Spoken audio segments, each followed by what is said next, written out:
কই গেছিলেন গো ভাই গো? কই গেছিলেন ভাই গো? ও ভাই, তুলসীপুর সম্মেলন তো একটা খাট কিনে নিয়েছি। রাতের বেলা তোমার বাবের নিয়ে আমি হতিছি, ওই মাইরা তোমার বাবের ঠ্যাংটা কেবল তুলে দিছি বাড়া, খাটটা ভাঙ্গা চরত করে পড়ে গেলাম। বালিশ দিয়ে উঠে দুই বাড়ি খাট। তোমার ভাবি কইছে বেলা বেলির মধ্যে আইনা আমার দেন না। বেটা খাট কিনবে তুলসীপুর যাও গে, খাট দান গা করলাম রে।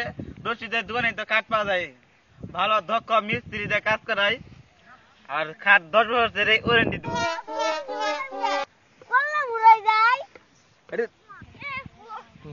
তাহলে খাট কিনবেন কোন দোকানে? করলা মুরের রশিদের দোকানে।